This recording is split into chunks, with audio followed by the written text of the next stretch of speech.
the cup and the league all to be won. Everyone knows there's a job to be done, and with a team so fine, I'm proud they're mine. We'll be singing this song. For real bars from Berlin Athletic, and now we are on song. For real bars from Berlin Athletic, and we'll go marching on.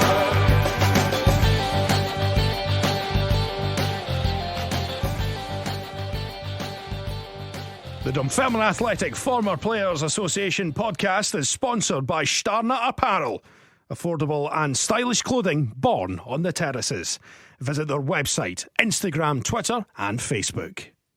Thanks for joining us for another episode of Walking Down the Halbeath Road, the podcast brought to you by the Dunfermline Athletic Former Players Association. Complementing the excellent video interviews currently done by the Heritage Trust, in each episode we will speak to a former player, delve into their career in football and especially their time spent at East End Park. I'm your host, Mikey Motkiewicz, and in this episode we speak to a cult hero from the late 90s. He was the last player to score in front of the terracing at East End Park before the stadium was redeveloped the following season. He also broke the hearts of Celtic supporters all around the world. Well, for 1 week anyway. So sit back, grab a bovril and enjoy this one. Like an orchestra leader there, and that is just drifting. Oh, it's in! It's a goal! Dunfermline have equalised. Faulconbridge, the 19-year-old from Coventry, is about to spoil the party. Out of the blue, he can hardly believe it. It's his first touch of the ball. It looked above Jonathan Gould. It's not a shutout. The very opposite, and now suddenly, out of the blue, came the equaliser. You cannot take chances when you're 1-0 up. You've got to go and finish off. They're too defending, they're far too deep. We've seen Jansen's actions, he was telling them to get further up the field, but they hem in there. It's a wonderful header. He's been a little fortunate, it's found the back corner. It's a wonderful header from the kid who's just on. But this is what happens with Dunfermline, they get a lift. When the style of play suits them, and Celtic starting looking a little bit tired, but their manager was spot on before that goal. They should have been further up the park.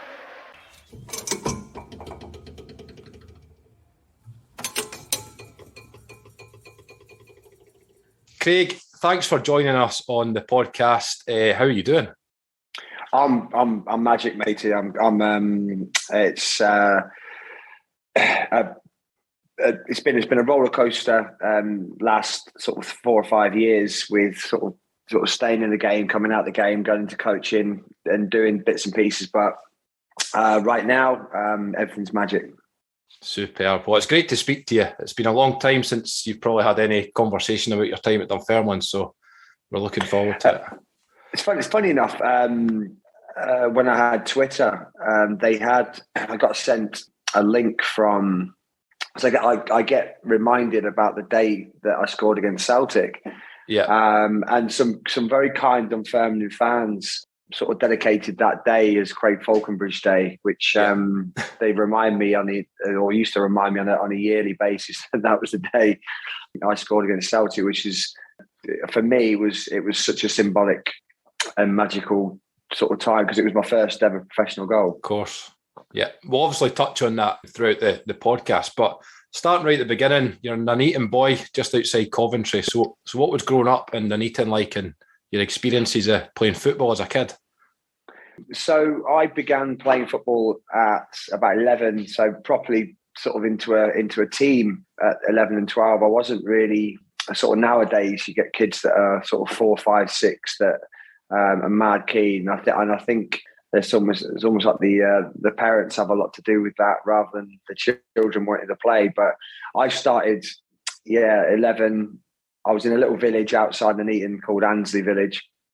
There wasn't a lot of access to anything. You had to be driven everywhere. So the village itself was it was lovely. You know, I had a lot of good friends in the village, but I was really the only major sporty person that lived in the village. So it was kind of tough to get everyone together. However, my first sort of memories of football were 22, 23 aside.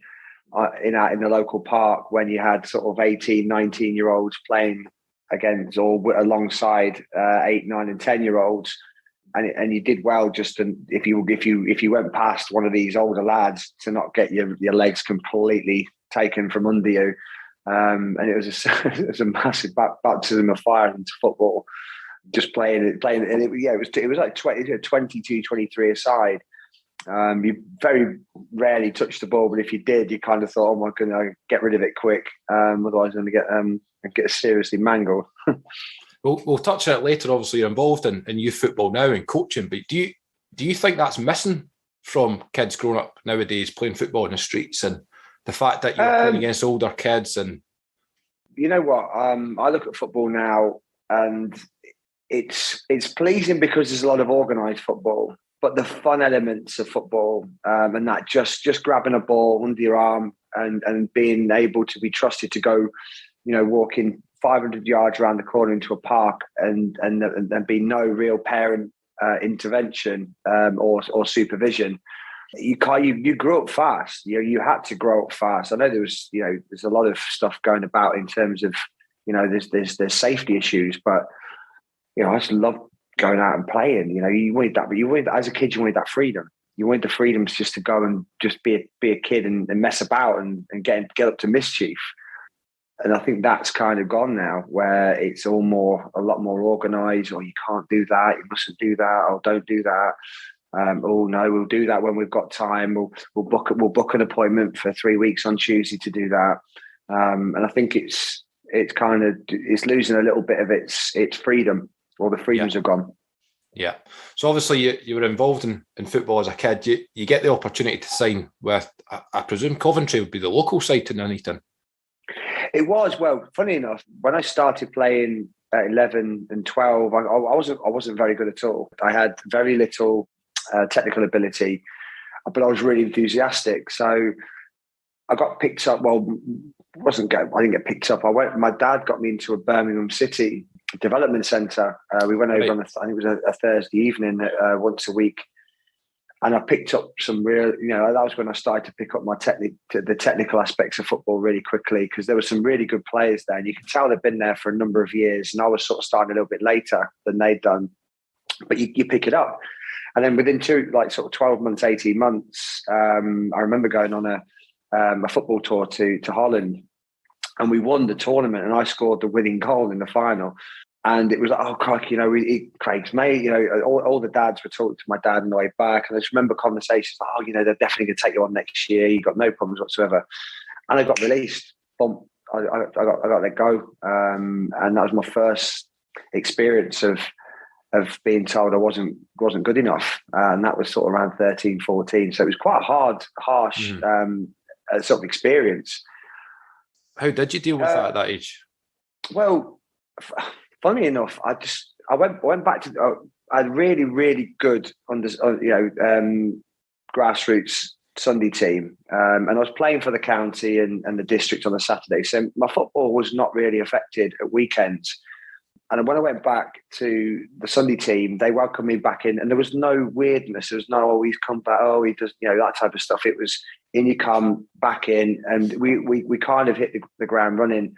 I mean, we had players like Mark Bridge Wilkinson, who went to Derby, and Paul Vale and John Curtis, who went to Manchester United, in our team.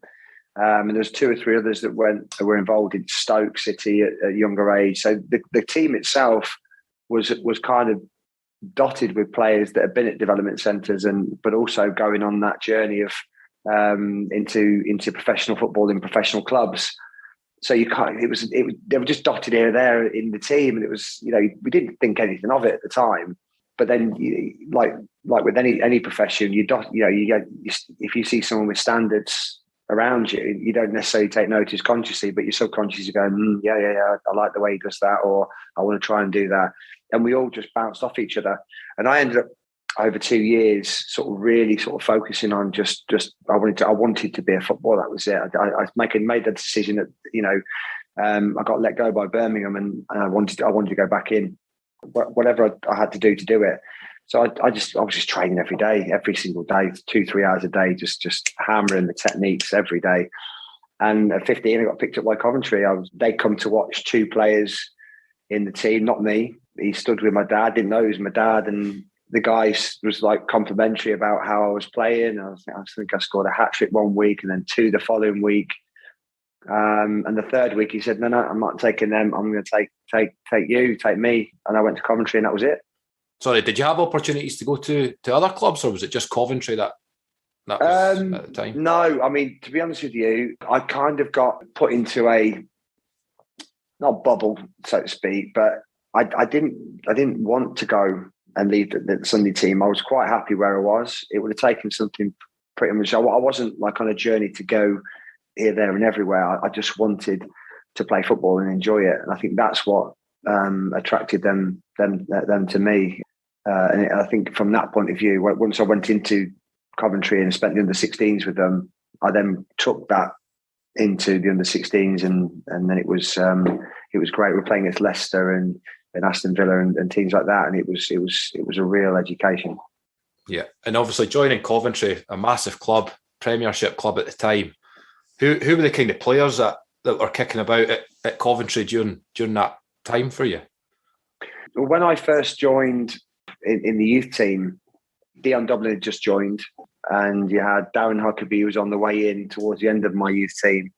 Noel Whelan, young players, Peter Unlove, who was just the nicest fella ever, and there was a real nice integration from the senior pros to the youngsters. I mean, we just loved being around them. It was nice to watch them train, and also obviously when we trained and got the opportunity to go and train with them, it was like stars in your eyes type of things. You just sort of went, oh my God, I really want to do well and impress them. And then eventually they know you as you. So when Dion Dublin turns around and says, oh, folks, you're going to come and train, I'm like, oh my God, he knows my name, that type of thing. And you do get a little bit starstruck from these people that are just, so good at what they do, and they're such idols, and they treat you with that respect.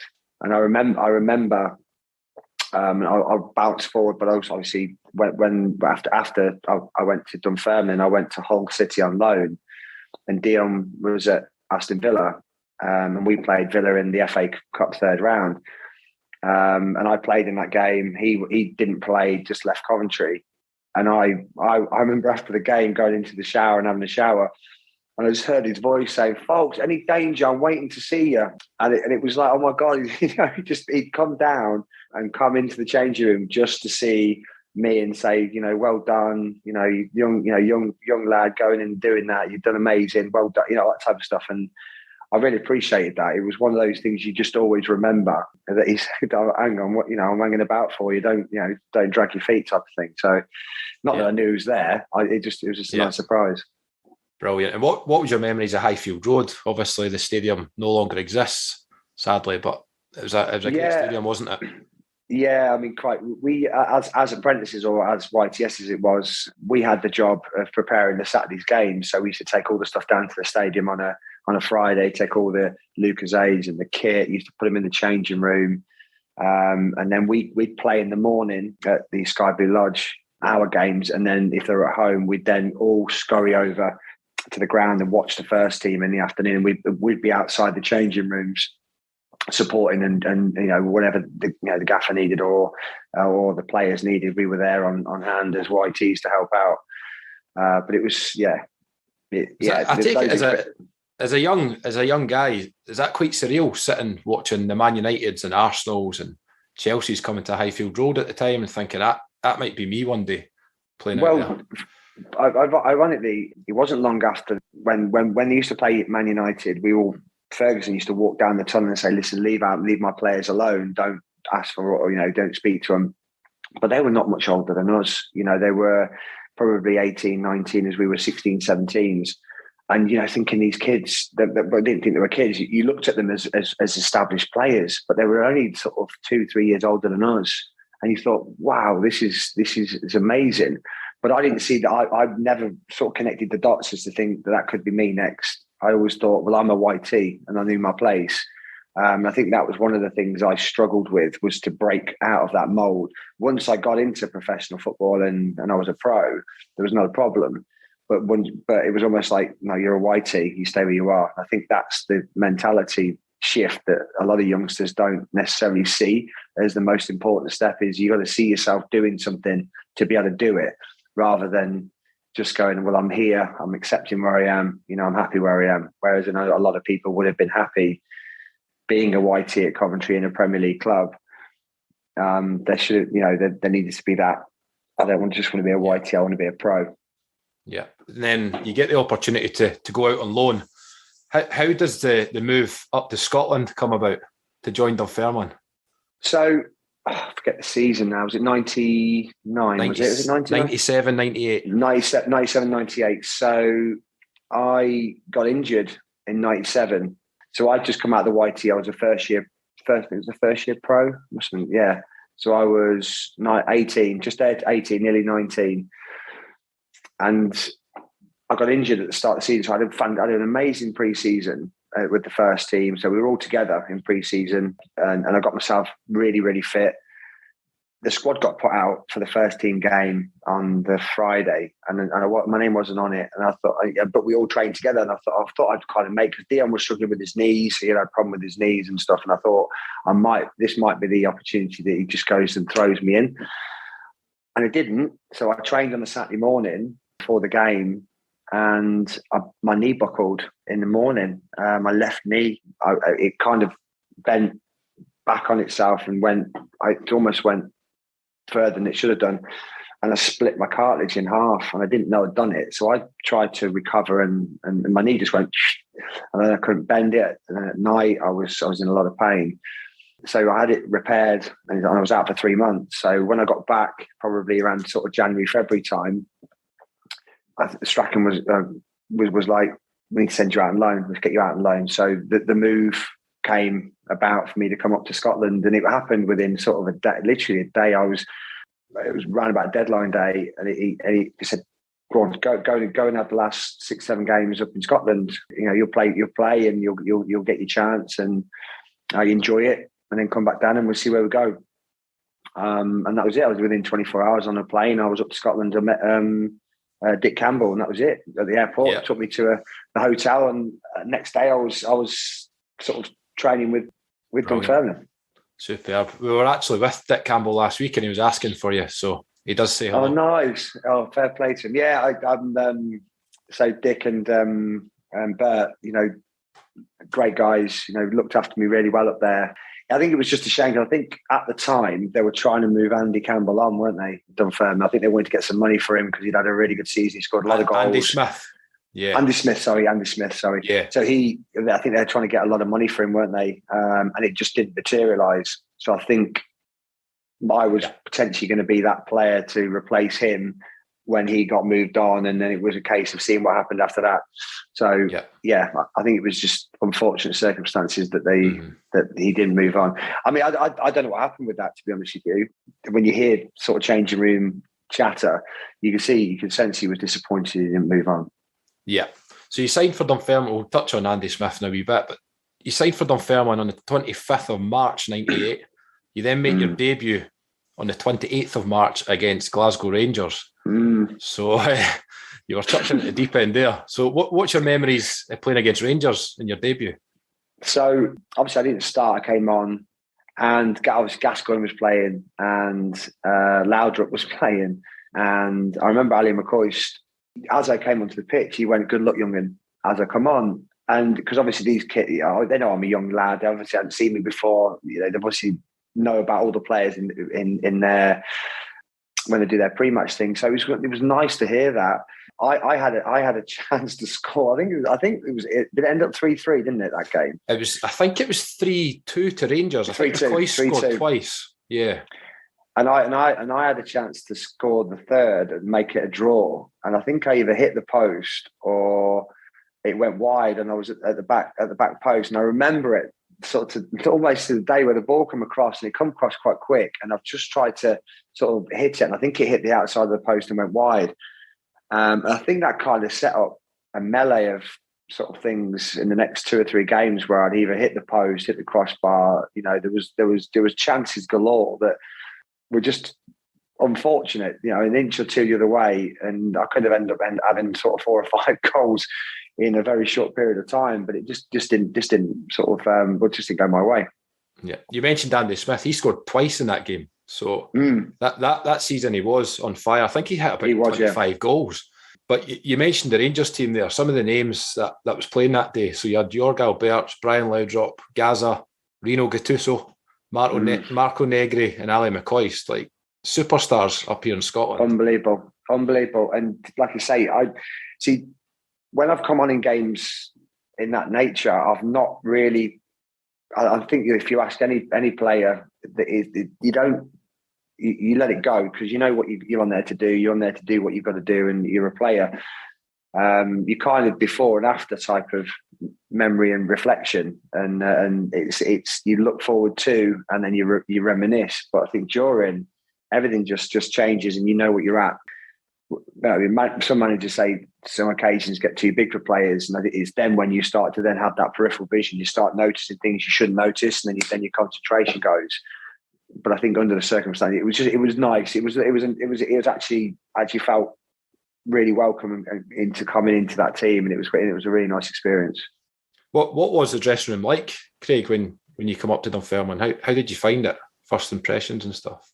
It was really, really positive. You know, the boys welcomed me in there. There was probably 4, possibly 5 English guys that came up. So you had Hucks and Butler, the goalkeeper. I think that was possibly the following season. But there was 4 or 5 of us that came up from England, and it was nice to have that with us because I was so young. I didn't know anybody up there, and the two I had amazing families that I stood with, stayed with. I mean, they used to call me Sunshine because I was always smiling. That's I always smiling, always happy, or always trying to be happy. So it's just nice being welcomed. I think the names were Bob and Avril. Bob sadly passed away last year. I know he did, sadly. I mean, I'm still sort of half in contact with Avril, and yeah, she let me know. And it's really sad time. Yeah. So we move on from your debut, and then a few weeks later, obviously, there's a massive game building up at East End Park, which was on the 3rd of May, 98. So what was your memories of that kind of week building up to the Celtic game? It was quite calm, from our perspective. We had nothing. We had nothing to fear because there was nothing on it for us, really. It was all on Celtic's head, really. They had the opportunity to win the league. There was a lot of sort of tension and everything on the day, but I can't remember it being overwhelming in any way for all the players. And to be honest with you, remembering how it all, the stadium as it was, and it was proper bouncing, proper rocking on the day. It was just I actually felt the energy from it. It wasn't like, you shrink down and you're saying, I don't want any of this. It was like, you felt that energy from both sets of fans and both the teams. Brilliant. And then on the day, obviously, I can remember it myself. It was a scorching hot day. Perfect day for football. And then the stadium was jam-packed with Celtic supporters. And I don't know if you were aware at the time, but it was the last game in front of the terraces at East End because obviously the stadium was going to be redeveloped. Yeah, that's right, yeah. So you scored obviously the last goal in front of the terraces, which yeah, I mean, yeah, because they built the stadium, the stand behind it, didn't they? It was. I mean, Celtic were a cut above that. You could sense that they. I mean, at the end of the day, the players they had on the pitch that day. It was just it was nice to be on the same pitch as the legends that were. But taking nothing away from the Dunfermline players because there was this togetherness, this bond of that we weren't going to just lie down and take it. I didn't know, but based on the historical sort of past 2 or 3 games that I've been involved in, I knew sort of I'd be potentially brought on with the last sort of 10, 15 minutes to go. So I was always sort of looking at that period, unless there was an injury. I wasn't going to be sort of coming on, but yeah, coming onto the pitch was so weird. It was actually my first touch, I believe. So I hadn't touched the ball for 2 or 3 minutes, and then it was my first touch that scored. And the funny thing was, because I knew Gouldy from Coventry, so Jonathan Gould came up to me after it. He said, "You haven't meant that." And I thought, yeah, because I I'm not going to try and score from a header.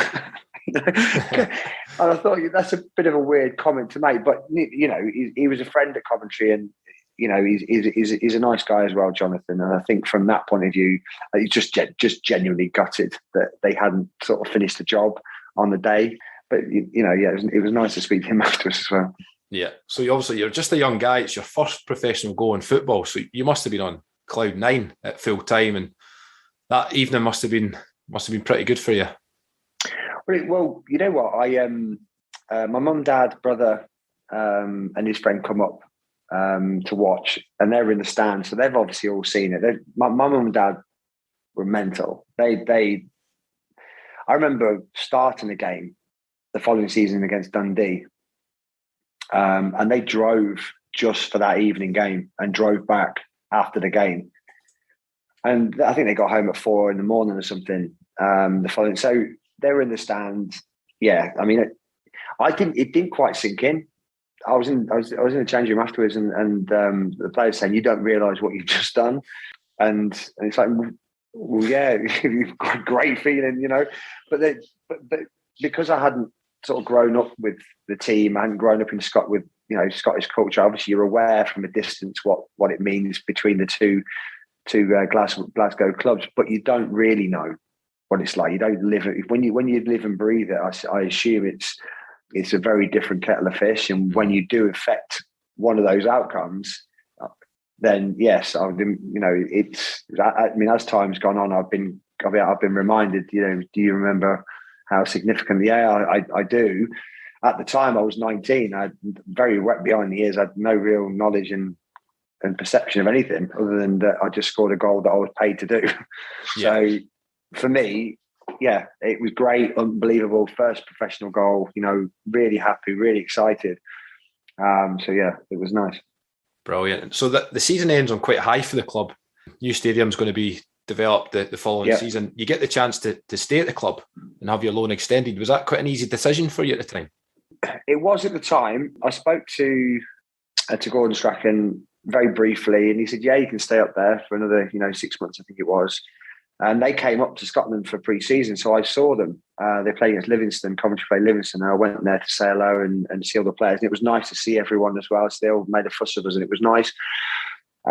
It didn't quite go as well in the second time as what it did in the first. And I guess I kind of the way I looked at it was I was on quite a crest of a wave. It happened very quickly, and I knew it was quite a short-term thing. So there was no real sort of having to get used to something. But when I went up the second time, there was what you got for pre-season, and then you start the season. It was almost like, oh right, okay, so this is a bit more of a change. This is a bit, it's a bit more permanent. I think I then got a little bit sort of like, homesick. I was only 20 and no family, no friends, nothing. Mum and dad coming up sporadically to watch me play and then disappearing the very next, the same day, and leaving me pretty much on my own. I'm not saying that's, that's not copable, but I don't think I accounted for that. And I think that's probably what had a massive impact on probably not on my enthusiasm, because I'm an enthusiastic footballer anyway, or was, but I think it kind of affected my performances. I kind of had this nagging thought in my head, I want to go home, and I didn't really listen to it. I didn't process it. I think it's probably the best way to use, best word to use. Yeah. So you ended up playing your last game against Dundee on the 28th of October 98. Yeah. And you return to Coventry. Have you at that point got, I'm going to play first team now, Coventry, I'm ready? Or are you thinking that hasn't gone as well as I thought, and what's Gordon Strachan going to think? And yeah, I mean, my return was kind of it was almost like because I didn't know where I stood. I got back to the club and it was a bit cold, a bit icy, and I don't know whether it was a perception or what. There just seemed to be almost like a void in between myself, the conversation between myself and Gordon Strachan. And then when I had it, it wasn't very pleasant. And I think it may have been along the lines of, you've come back too early. We don't want you here. You should have stayed there. You should have finished your loan. Why have you come back? We don't have football for you. And I think that was kind of the impression that I got. And that's why I was like, right, okay, I'll go straight back out on loan again. So I went back out on loan, I think within a couple of weeks. And that was when I went to Hull, I think around Christmas time.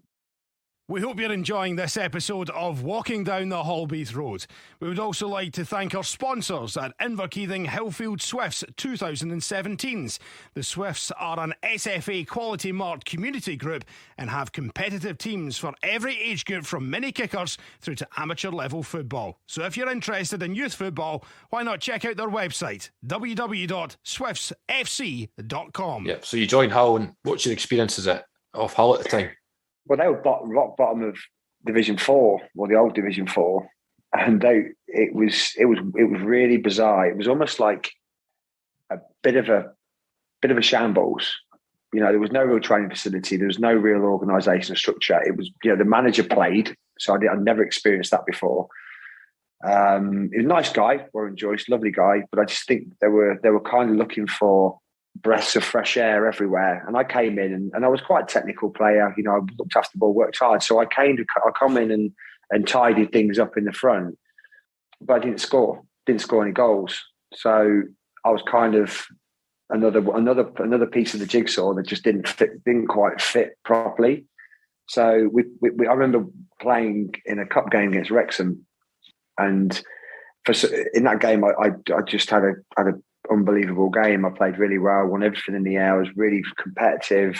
I think we ended up either winning or drawing. I can't remember how the result went, but all I remember was the feedback I got afterwards. And my agent then was in touch with Brian Flynn, and then that summer I then cut all my ties with everything. I left Coventry officially, and then was a free agent in the summer, and I went to Wrexham, literally without having a job or anything, just on trial.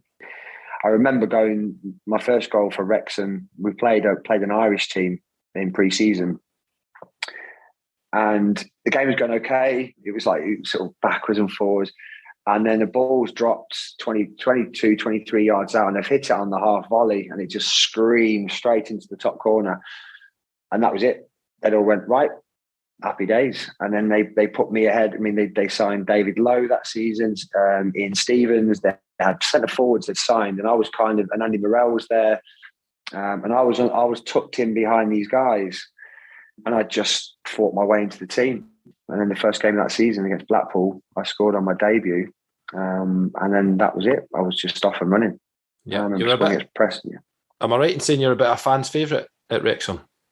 I was. You know what? For 3 years, for the first year, I had an amazing first season. Second season was good, but it wasn't as good. And then Flinney got the sack. So Brian Flynn got the sack. But yeah, I was there. There was a new batch of youngsters coming through, and we all just hit the ground running. Darren Ferguson came in and was the linchpin in the middle, and we just started to play, and it was great. And then Flinney we had a really bad run of results, I think just after Christmas one in that season, and he got the sack. And then Dennis Smith came in, and he was just different. I had Brian Flynn, I had Kevin Reeves, ex-England international centre forward, so right up my street. Brian Flynn, nice guy, just really supportive, and it was just lovely. You had Joey Jones, who was just amazing character, got everyone going, and it was that sort of threesome that just gave me a really sort of, just go and play. And some of the goals I scored were just, just looking back, I was like, wow, I really sort of did well there. And there was one season where I think Middlesbrough, who were in the Premier League, came looking. They watched us for 3 or 4 weeks, and I don't know what happened between them, because Brian Robson came to watch us for a number of games, and I know we had them in the FA Cup as well. So it was I don't know. It was a really murky period, and I know as well that during that time, John Gorman, who was at Swindon at the time, he tried to sign me and Wrexham turned it down. So there was things that had happened that I wasn't aware of. And when it started to filter through, my sort of head started to change a little bit. I thought, well, why would you not let me experience my career if it's there? Just be honest with me. You know, if you want to keep me, say it. We don't want you to leave, give you the choice. Because at the time I wouldn't have left, you know, because I was having such a good time and the football was great. But when you're not given the full story, you kind of think, well, what else am I not going to be told, or what else is going to be kept from me? So yeah, a little bit of a tricky one, that one. So when you leave Wrexham, you kind of go on a football journey to various clubs. You join Wycombe and then Oxford. What's your memories of these kind of clubs? So Wycombe was the club I joined from Wrexham, and that was supposed to be the platform to catapult me back. You know, they chased me for a number of years.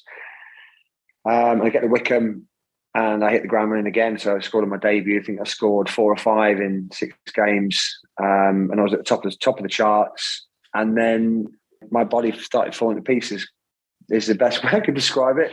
I had a niggle around Christmas in my knee, my right knee.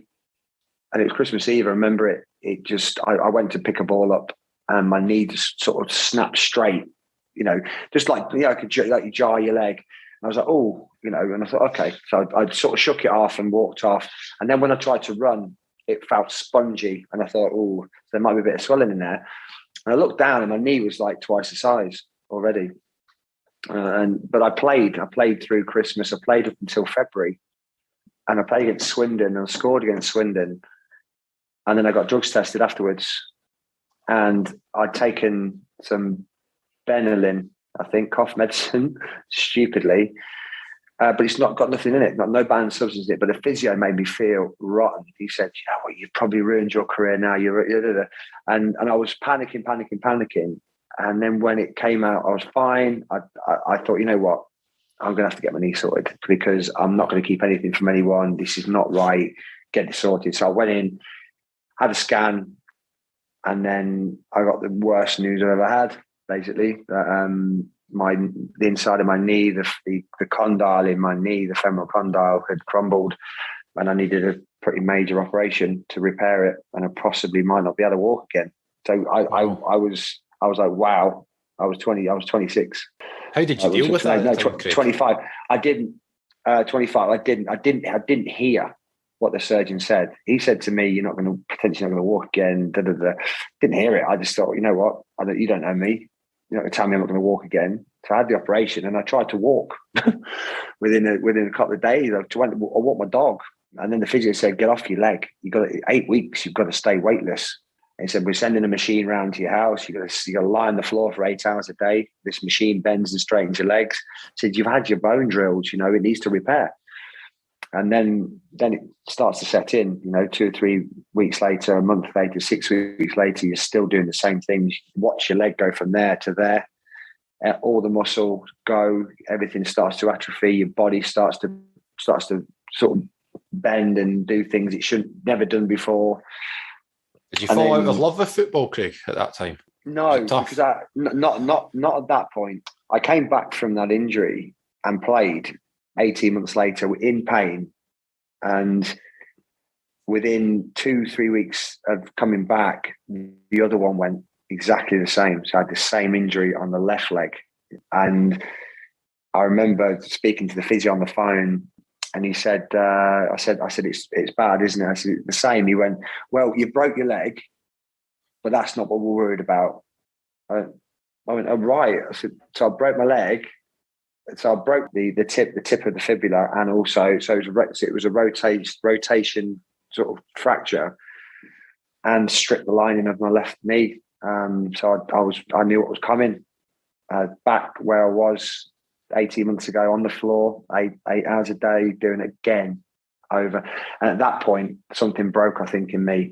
I didn't know it had broken. I just knew that I had this little bit of, am I really going to come back from this one? And that's probably the first time I doubted coming back, not to a point where it stopped me, but to a point where surely this is gonna hurt. But I recovered again. I came back again and played again. I scored against QPR on my return. I come back. Every injury, the 2 injuries I got through. Almost the whole duration of my contract with Wycombe, I spent injured. Apart from probably 3 months of it, I spent injured. And I came back, and on my return from coming back, Gorman was in charge, and he took me. He got me back in the team, and he was really pushing for me to come back. He told me all about the fact he tried to sign me at Swindon, and I was really motivated. I kind of not forgotten, because the pain in my knees, it was like shearing sort of daggers going through the centre. Every time I put my foot down, it was like a red hot poker, just going right through the centre, hitting a nerve and going, it's almost like feeling it. It wasn't until everything was warmed up and they were working okay in game that I could get rid of it. But then afterwards, the maintenance to calm it down, cool it down, ice packs, it was hard. So I took the decision at 27 to retire from professional football. And I then came away from football altogether. So I'd been to Oxford United. I think it was Talbot at the time, loved me, wanted to sign me, injury, dodgy. Went to Barnet, same thing. Went to Stevenage, same thing. So even though I proved that I could play and compete, and I was going all around the country to different clubs, my injuries would not let me go. It wasn't that I had a problem. It was the fact the clubs knew that I was technically written off as a player, and it would have been sort of foolish of them to bring me in. So yeah, I left football. Yeah. And what are you thinking then at that point? Obviously, football's been your life. It's all you've ever done. What are you thinking? What am I going to do now? So I didn't do anything. A couple of years, lost all my investments, lost my house.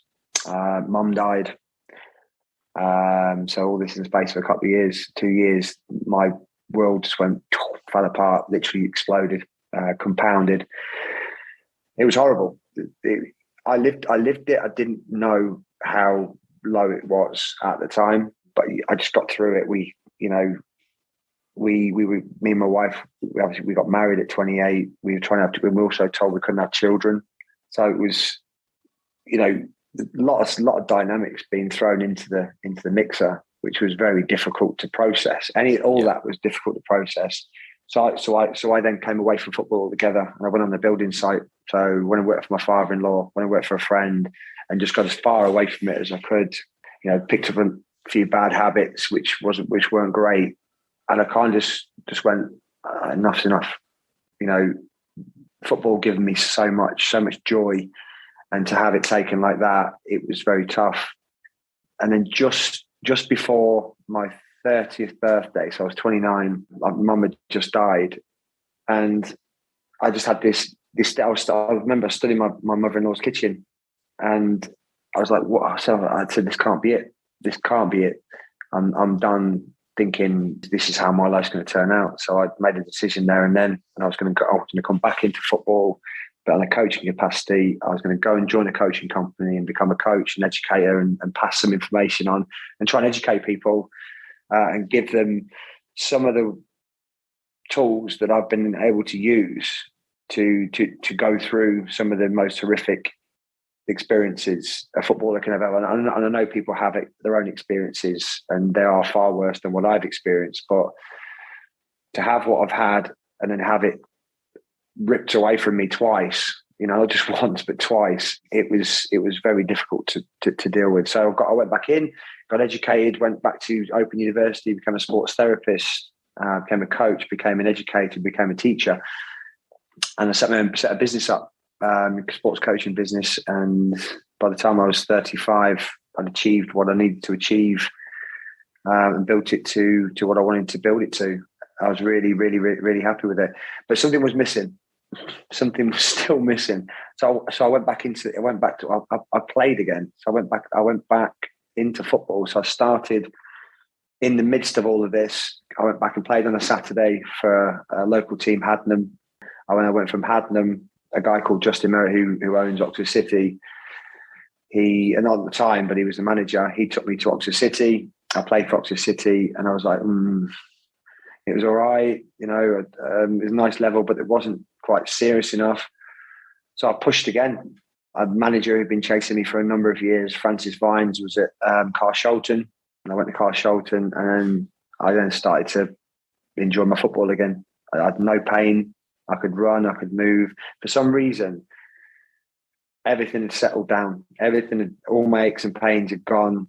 The pains in my knees had gone, or to a point where I could be okay. I knew I had to do certain things. It's in terms of maintenance, but I was happy. It wasn't debilitating. I'd probably lose a day, a week after a game where I couldn't sort of move or was quite stiff. I got back. I ended up at Woking a couple of years ago, and we went to a playoff fight. So I went in there, and they were 11th when I joined them, and they said we need to win every game, or at least not lose or draw or win. And I went in, and we just went bang. I scored goal after goal after goal after goal. I scored on my home debut after 26 seconds. It's on you. It's still on you. I still watch that video, I'm not too proud to say it, because it just reminds me of when you're told something and then you sort of, everything falls apart, and then you have enough about you to turn it around and go back to where you were, or at least a level or two below where you were, and do something like that. The fact you were in such a bad place at one point, and be in such a positive mindset. Oh, it's incredible. The two guys that were the manager and assistant, we used to crack up, because I was 35. I'd recovered. I'd been abandoned, thrown away, and I'd come in and was just doing things that they couldn't do. These young kids that were playing in the team, they couldn't do it. They couldn't get themselves in the right place to score. They couldn't take the opportunities that I was going to take. I was scoring diving headers away from home on a Tuesday night, and I was like, "This is brilliant." It was amazing. It was amazing to experience it, and I very quickly became a fan's favourite there. They loved this. It wasn't the fact that I worked hard. The manager's explicit instructions to me were, "Don't run. I want you in the box scoring goals. If you run, I'll bring you off." I was like, okay. I was going to stand in the middle. It was brilliant, and we played golf together, the three of us. Because I was a little bit older.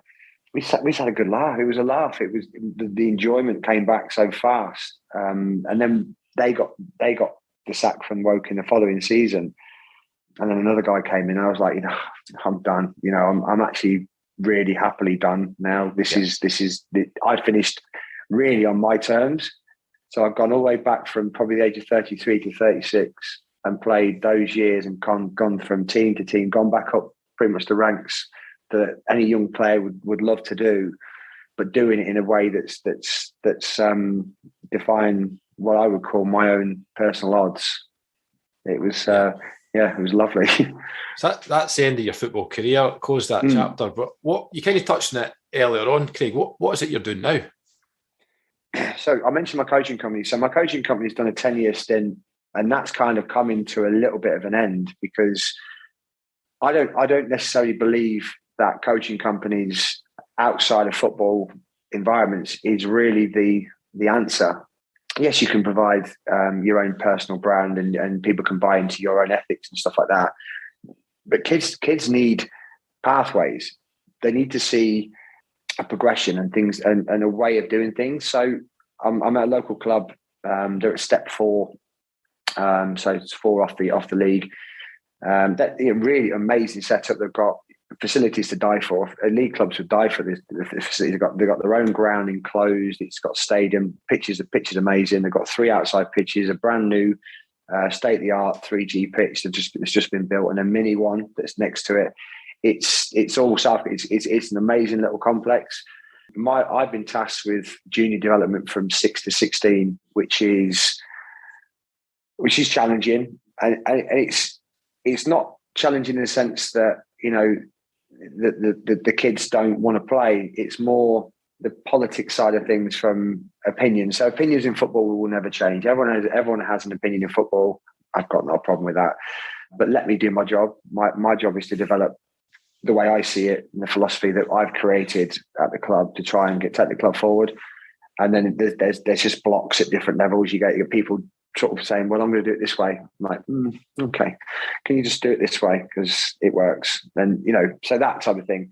That's what I do sort of afternoons and evenings and weekends. And then during the day, which is what I'm really passionate about, is delivering mental health, mental changes, positive mindsets, change. It's just building people to believe that whatever they're faced with is not what they think they're faced with. It's just a mind. It's your mind telling you something. There's no barriers in life. I don't see any barrier in anything that anyone can do. If you're told one thing and you believe it, then it will happen. If you're told something and you don't believe it, it won't happen.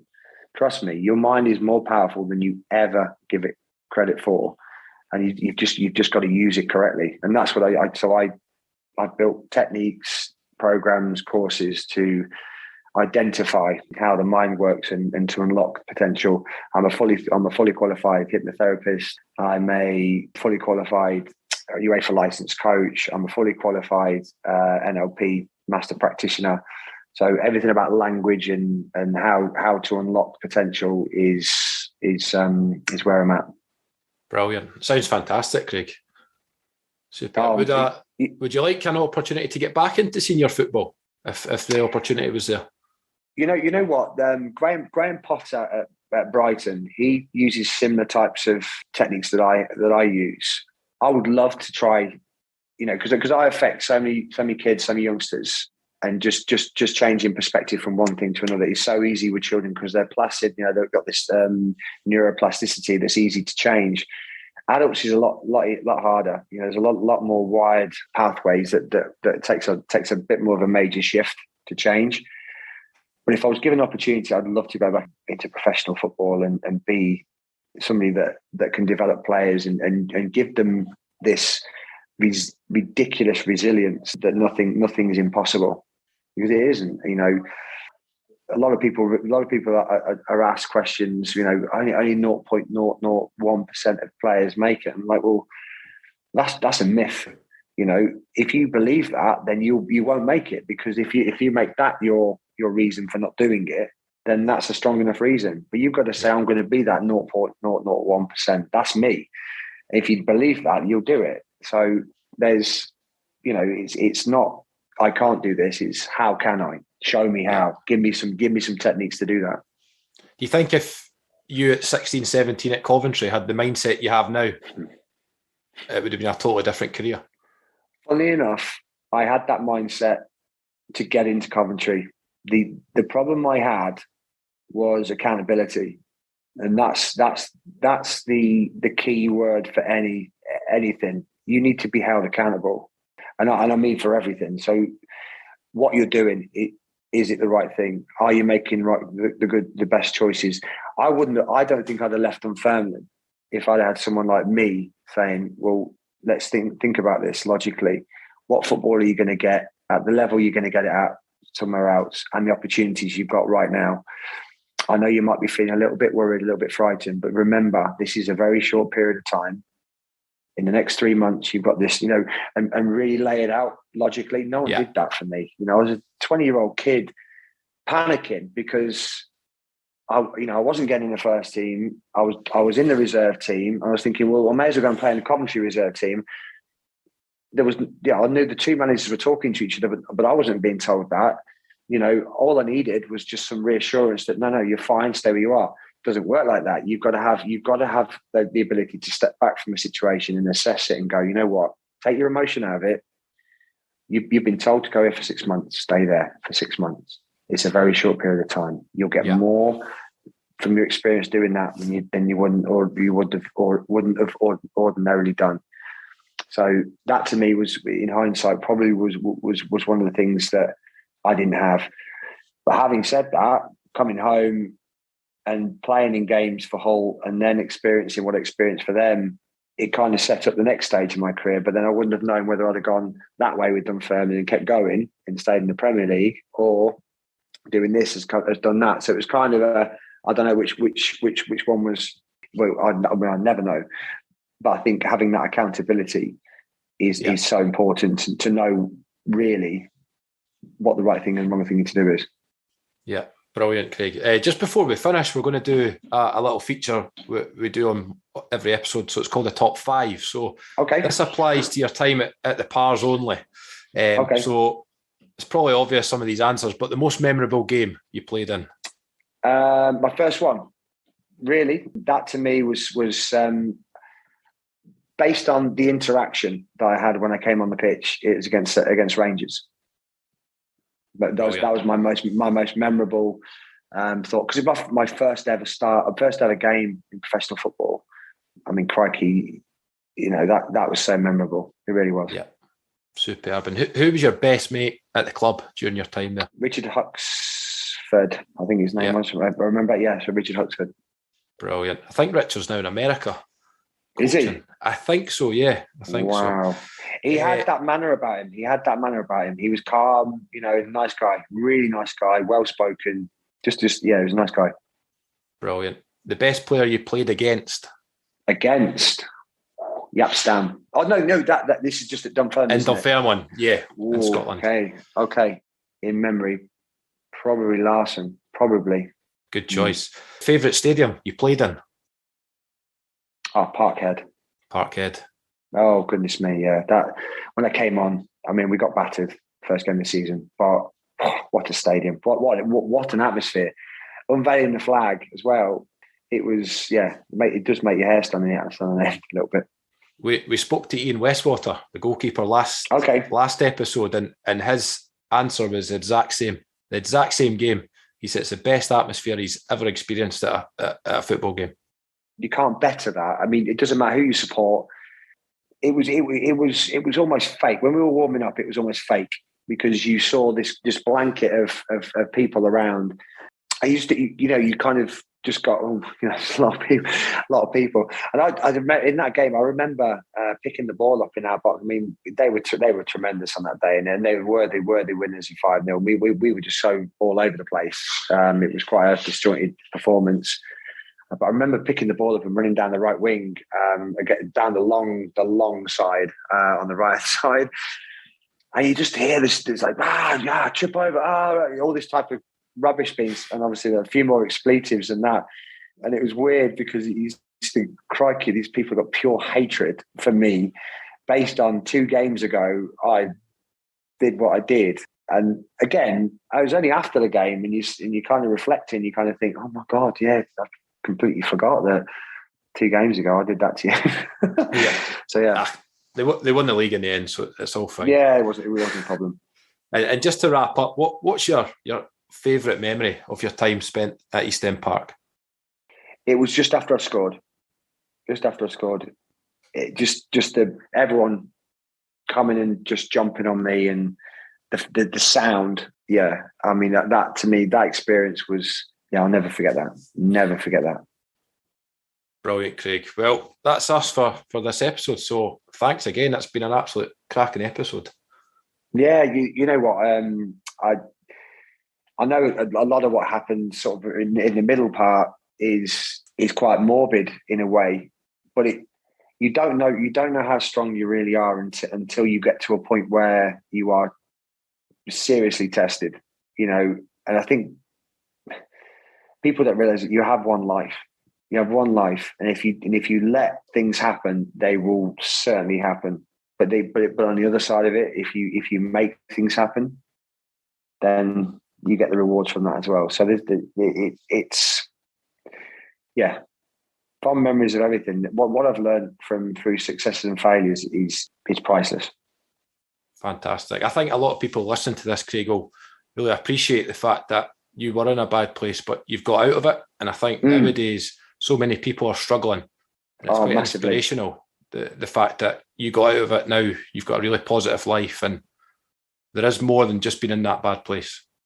There is. I mean, like I say, I now do more for other people, and I spot where they are, the levels at which they're at, and there's no better feeling than that, watching somebody's persona, their aura, their body language change when they know that there's hope. Some people don't realise that hope is everything. You have to hope make things better. They're not just going to happen on them by themselves. But I think having that support is vital, and knowing there's people out there that can help. Brilliant, Craig, and thanks again for your time. And you're more than welcome back to East End Park at any time, I'm sure. Well, yeah. I mean, I know I won't take too much time, but I've said this to Avril that I want to come back up and at least see her. I really regret not seeing Bob before he passed, and the really warm sort of house they gave me. So yeah, that's one thing that I truly need to, and I'm going to try and make every effort to do. Is get up and see Avril. Good man. Well, the Former Players Association are more than happy to take you to a game. So just let us know. Oh, I tell you what, I will hold you to that, because it'd be nice to have a weekend away, go to a game, see old friends, and just have a genuinely nice time. Good man. Well, all the best, Craig, and thanks again. Thank you for listening. Remember to subscribe to this podcast, which is available on all popular platforms such as Apple iTunes, Spotify and Google Podcasts. Thanks to our guest in this episode of Walking Down the Halbeath Road. This podcast was produced by Jan Motkiewicz and music supplied by Stuart Dusty Miller. We look forward to speaking to another former par in the next episode.